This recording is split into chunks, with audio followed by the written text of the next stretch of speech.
All right, so get ready because we are diving deep into the magical world of Harry Potter. You wanted a closer look at the first book, and I can tell you there's more to discover than you might think at first glance. Yeah, it really is fascinating how this first book basically lays the groundwork for everything that comes after it in the series. It's like the foundation, introducing the characters, the world, and the conflicts that really shape Harry's path. You know, the way that Rowling starts the book, like right there on Privet Drive, it's so clever. It's like so normal, so ordinary. And then suddenly, bam, owls are flying around delivering mail in broad daylight, shooting stars all across the sky. It's like, whoa, reality is sort of breaking apart and we're seeing this magical layer underneath it all. You got it. And as readers, we feel that same wonder and confusion that Harry does. But I think it's Mr. Dursley's reaction that's really interesting. He's so desperate to keep everything normal, to come up with explanations for things that are clearly impossible. And you realize it comes from this deep of fear, don't you think? Oh, he's absolutely terrified of magic, even though he knows it exists. Yeah. It makes you wonder what happened to him in the past. Like, was there some experience that made him so against anything even remotely magical? Right. It's never spelled out, but you can tell there's some history there, maybe some bad encounter with the magical world that's warped his whole view and turned him against it. And speaking of encounters, Dumbledore and Professor McGonagall just appear on Privet Drive to talk about Voldemort. I mean, what a powerful introduction to the whole central conflict of the series, right? You have good versus evil, light versus dark, all embodied by Dumbledore and Voldemort right there in that first scene. Totally. And then, of course, you've got Hagrid's big entrance with baby Harry on that flying motorcycle. You can't forget a first impression like that. Hagrid is just the best. He's like the heart and soul of the wizarding world, but he's also a bit clumsy, tends to let secrets slip. It makes you wonder why Dumbledore would trust him with something as important as delivering Harry to the Dursleys. I think Dumbledore knows that Hagrid, deep down, always means well. He might mess up sometimes, but he's so loyal and protective of Harry. Remember that line when Dumbledore leaves baby Harry on the doorstep? Good luck, Harry. Oh, that line gives me chills every time. It's like a blessing, but also a warning about all the hard stuff Harry's going to have to face in his life. Speaking of hard stuff, we gotta talk about Harry's life with the Dursleys. 10 years of being ignored and emotionally abused. It's awful to think that's his only family. It's so sad. Rowling doesn't hold back on showing how rough Harry's childhood was, but she also finds ways to add humor to lighten things up a bit. Yeah, for sure. Like when Hagrid accidentally gives Dudley a pig's tail. That's classic Hagrid. Good intentions, but a total mess up. It's a reminder that even in a world full of magic, your actions have consequences. So true. And when we talk about consequences, the moment Hagrid tells Harry the truth that he's a wizard and his parents were killed by Voldemort, it changes everything for him. Imagine, your whole world just shatters at 11 years old. Suddenly, everything you thought you knew about yourself and where you fit in is flipped upside down. It's that classic hero's journey, but with this awesome magical twist. And then the trip to Diagon Alley. It's sensory overload in the best way possible. So many people, all these weird and amazing shops.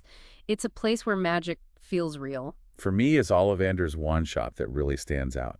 That quiet, reverent feeling as Harry finds his wand. It's almost like a sacred moment. It makes you think about how each wand chooses its wizard, that there's something deeper going on than just buying a tool. And then Ollivander reveals that Harry's wand and Voldemort's wand are connected. Chills, right? It foreshadows how their destinies are intertwined, and all the battles that are to come. It sets the stage for that huge conflict that runs through the whole series. And then you have that first meeting with Draco Malfoy, which is such a telling moment. He represents all the prejudice and snobbery in the wizarding world. His attitude about muggles, his belief in being pure blood. It's disturbing, a reminder that even in a place full of magic, there's still darkness. Absolutely. It adds this whole social and political layer to the story, hinting at bigger conflicts that will come up later in the series. And then comes the whole challenge of finding platform 9 3/4. It's like a secret doorway to a hidden world, and Harry would be totally lost without the Weasleys. The Weasleys are so important to the whole story. They're all about warmth, acceptance, and this love for magic that's completely different from the Dursleys' coldness. They become Harry's real family, giving him a sense of belonging that he's never had before. And Mrs. Weasley, with all her motherly love and practical advice, she's like the perfect example of everything good about the wizarding world. She helps Harry through the barrier, and he gets on the Hogwarts Express. He's a mix of excited and scared, right? It's a huge moment. Huge. He's leaving everything he's ever known to go into this unknown world. It's like the start of his true adventure. He meets Ron on the train, and their connection is so sweet. They share candy, talk about their fears, even have their first little fight with Draco Malfoy. That first encounter with Malfoy on the train is like a preview of the rivalry that will grow between them. It's a clash of personalities, values, and in the end, their destinies. As the train gets closer to Hogwarts, the whole landscape changes. Rolling hills become huge mountains. There's this big shimmering lake. It's like you're entering a fairy tale. Rowling's descriptions of Hogwarts are so vivid, you can practically feel yourself there with Harry, experiencing the magic firsthand. And then, there it is, the first glimpse of Hogwarts. It's breathtaking. This majestic castle on a cliff, lit up with twinkling lights. It's such an iconic image, and it's so much more than just a building. It represents hope, learning, a place where Harry can finally be himself. They get to the shore and walk up to those massive oak doors of the castle. Hagrid knocks 3 times, and the doors swing open, and it's Wow. this grand entrance hall. Floating candles everywhere, students talking and laughing, even a few ghosts floating through the crowd. The castle itself is like another character in the story. It's full of secrets, moving staircases, hidden passageways. It's a place that rewards curiosity and makes you want to explore. And then, the sorting ceremony. Professor McGonagall, all serious but fair, explains what the sorting hat means. You can feel the anticipation in the air. The sorting hat isn't just some magic object, It's about discovering yourself, finding where you belong in the world. It looks at your skills, your values, what you want to achieve. And the hat song. It tells us about the 4 houses. Gryffindor, Hufflepuff, Ravenclaw, and Slytherin, each one representing different values and strength. It gives us a way to understand the characters and the choices they make. And it's interesting how the hat struggles to figure out where to put Harry. He's so scared of being sorted into Slytherin, and when he's thinking, not Slytherin, not Slytherin, it tells us so much about him. It shows that he's already figuring out his own sense of right and wrong. He sees the darkness connected to Slytherin and doesn't want any part of it. And after what feels like forever, the hat shouts, "Better be, Gryffindor!" That's a turning point for Harry. It puts him on the side of good, connects him to his parents' legacy, and sets him on a path that will test his courage and loyalty to his friends. The Gryffindor table erupts in cheers, welcoming him to their house. He sits with Ron, and they start digging into the feast that magically appeared. That feast isn't just about food, It's a symbol of abundance, a celebration of Harry arriving in this new world. It sets the tone for Hogwarts as a whole, a place where your basic needs are taken care of, and you can focus on learning and exploring. And after the feast, the trip to the Gryffindor common room, talking portraits, those crazy moving staircases, Peeves, the poltergeist causing trouble, it's all so wonderfully magical. Percy leads them to that portrait of the fat lady who wants the password, Caput Draconis. The portrait swings open, and you see this cozy, round room with comfy armchairs and a roaring fire. That common room becomes Harry's safe haven, a place where he can relax, hang out with his friends, and really feel at home.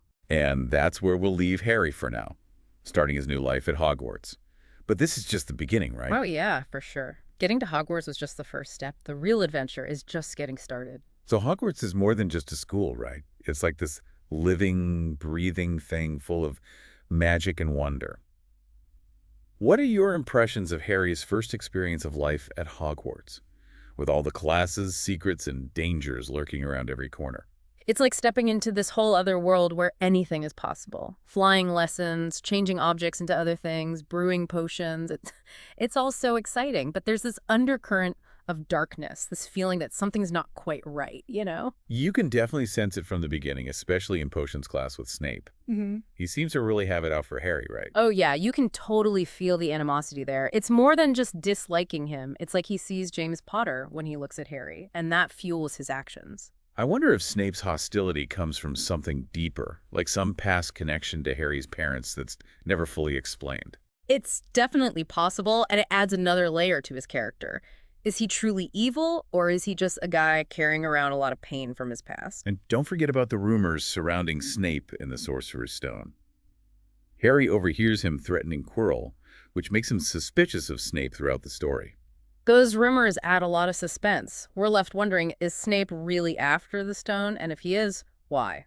What's his motive? Thankfully, it's not all doom and gloom. Harry finds out that he's a natural at flying, something he couldn't even imagine while he was stuck with the Dursleys. That's such a great moment for him. He gets to soar through the air, and you can feel this sense of freedom and joy that's been missing from his life. And it's not a coincidence that he excels at something his father was famous for. You're right. It really emphasizes that connection, that legacy passed down from his parents. And Professor McGonagall, with her sharp eye for talent, she immediately recruits him for the Gryffindor Quidditch team. Talk about pressure. He goes from just being a student to representing his entire house in a sport that everyone takes very seriously. It's a big turning point. Suddenly, Harry's in the spotlight, and he has to deal with all this pressure and attention while also trying to deal with the threat of Voldemort looming over him. And then there's that rivalry with Draco Malfoy, which really heats up on the Quidditch field. Malfoy's all about winning, no matter what. He's arrogant, entitled, and totally willing to cheat to get ahead. His attitude is so different from Harry's sportsmanship and natural talent. Their rivalry becomes like a smaller version of the fight between good and evil happening in the background. And speaking of fights, that Halloween troll incident. It's a scary event, but it shows how strong the bond is between Harry, Ron, and Hermione. They work together, face their fears, and end up closer because of it. It's a classic example of how going through tough times together can create strong friendships. They learn to rely on each other's strengths and support each other's weaknesses. And Hermione, who's been kind of a know-it-all up to this point, she really steps up in this moment. Her quick thinking and knowledge of spells literally save the day. That's a big moment for her character. She's not just following the rules anymore. She's willing to break them if she has to, especially to protect her friends. It's interesting how Rowling uses humor to break the tension, even when things are dangerous. Ron's spell backfiring on the troll and sending its club into its own face. Yeah. That's a bit of comic relief to lighten things up. It's a reminder that even in a world full of magic and danger, there's still room for laughter. Let's talk about Harry's first Quidditch match. So intense, the way his broom starts acting up, almost throwing him off. That was scary. It adds to the suspense and danger of the game. Was it an accident or was something darker going on? And the way Hermione and Ron instantly suspect Snape, it shows how loyal they are and how aware they're becoming of the dangers surrounding Harry. And Hermione setting Snape's robes on fire. That's a bold move. It really shows her courage and how far she'll go to protect her friends, even defying a teacher. It's very symbolic, too. Fire often represents purification or destruction. Do you think Hermione was, in a way, trying to purify Snape to get rid of the darkness she sensed within him? That's an interesting interpretation. And then, out of pure instinct and determination, Harry catches the snitch and wins the match for Gryffindor. It's a big win for him, showing his natural talent and how he can handle pressure. He proves he's a true seeker, following in his father's footsteps. Speaking of fathers, Hagrid accidentally lets slip some crucial information about Fluffy, that three-headed dog guarding the trapdoor to the Sorcerer's Stone. He tells a stranger about Fluffy's weakness for music. Oh, that's classic Hagrid. Always meaning well, but a little too loose-lipped. He might have a good heart, but keeping secrets isn't his strong suit. And it seems like that stranger might have been Snape, which just makes Harry more suspicious that Snape's after the stone. The plot thickens. Now we're left wondering, is Snape working alone, or is someone else pulling the strings? Then it's Christmas at Hogwarts, such a magical time, full of warmth and tradition. And Harry receives this mysterious gift, an invisibility cloak from someone he doesn't know. That cloak becomes this powerful symbol of Harry's heritage, his connection to his dad. It lets him explore the castle unseen, discover secrets, and ultimately face his destiny. Driven by his curiosity and his need to find out the truth about Nicholas Flamel, Harry sneaks into the restricted section of the library. That's a risky move, and it shows how independent Harry's becoming and how willing he is to break the rules to get knowledge. And what he finds in the library is both fascinating and terrifying. That book that screams, that was a close call. He barely escapes Filch and Snape, but the whole experience really reinforces the idea that Hogwarts, while magical, can also be dangerous. Exactly. Even the library, a place of learning and knowledge, has secrets that are better left undisturbed. And then there's the Mirror of Arised. What a powerful symbol of longing and desire. Harry sees his dead parents, happy and together again, and it's a vision that almost consumes him. It shows how much he craves family and a sense of belonging that he's never had. And Dumbledore's warning about the mirror, how it can trick you into dwelling on what could have been, that's an important lesson for Harry. Dumbledore's guidance and wisdom are so important for Harry. He's like a grandfather figure, offering support and insight while also encouraging Harry to find his own way. Dumbledore knows that Harry's journey is ultimately his own, that he has to face his challenges and make his own decisions. As the school year goes on, the mystery of the stone becomes even more intense. You can feel the danger increasing, like Voldemort's getting closer to his goal. The stakes are higher than ever, and Harry, Ron, and Hermione find themselves right in the middle of it all. They're not just students anymore, they're fighting for the fate of the wizarding world. Okay, so the last part of this book, it's like everything's coming to a head, exams are over, the school year is almost done, and the whole mystery of the Sorcerer's Stone is just building and building. It's true. Rowling does this amazing job of weaving together all those little clues we've seen along the way. Harry's connection to Voldemort, what Snape's really up to, Hagrid letting things slip, and how the trio is realizing just how dangerous things are. It all leads up to that big showdown. And it all kicks off with Hagrid's dragon, Norbert. Remember how they tried to send Norbert to Romania with Ron's brother, Charlie? Oh yeah, that plan totally backfires, and they end up in detention in the Forbidden Forest with Hagrid. But of course, in Hogwarts, things rarely happen by chance. It's in the Forbidden Forest that Harry sees that creepy hooded figure drinking unicorn blood. It's such a chilling moment that really shows how far Voldemort is willing to go. Yeah, that scene is so powerful because it shows the true cost of Voldemort trying to become immortal. He'll do anything, even hurt innocent creatures, just to stay alive. And the way it affects Harry, making him weak and hurting, Yeah. it's like a warning of what he'll have to face as he gets closer to the truth about the stone. For sure. It reminds us that this is serious, a fight for life or death. And then Firenze, the centaur, he warns Harry about Voldemort and the stone, which basically confirms Harry's worst fears. And it introduces this whole idea of prophecy, like Harry and Voldemort are destined to fight, that their fates are somehow connected. Right, and that idea of destiny makes the story even more complex. Harry is not just some kid caught up in crazy events. He's a major player in this huge cosmic battle. So thinking that Snape is the hooded figure and he's after the stone, Harry, Ron, and Hermione decide to do something about it themselves.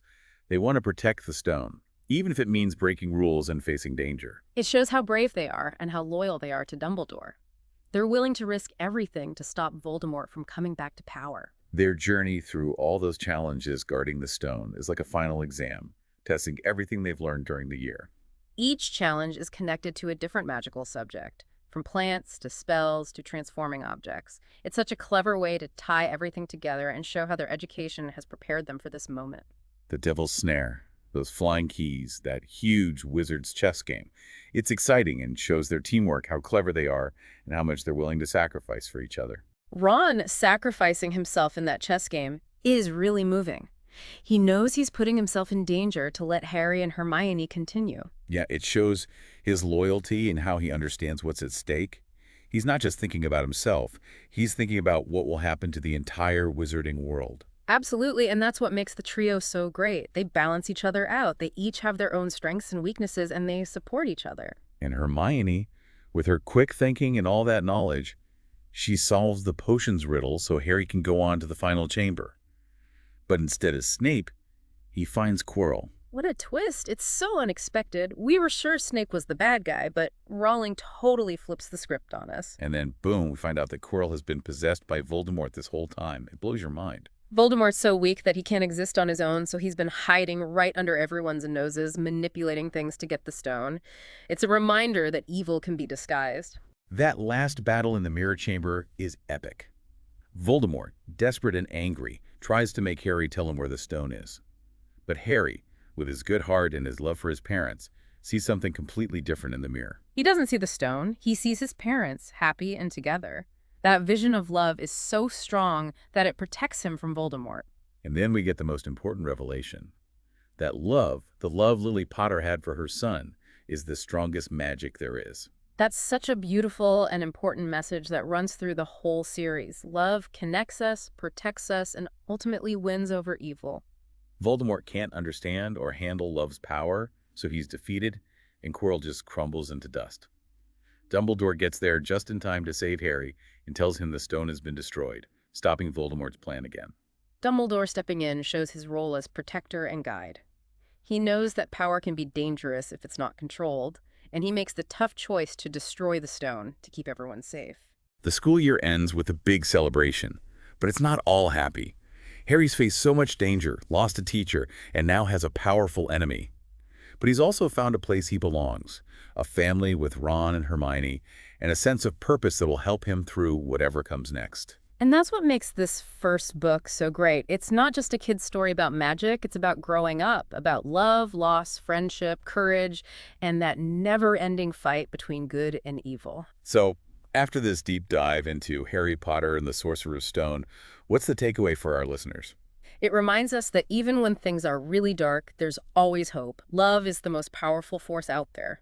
And anyone, even someone who seems ordinary, can do amazing things if they're brave enough to stand up for what they believe in. It's a story that people of all ages connect with, and it's just the start of Harry's incredible adventure. Thanks for joining us on this deep dive.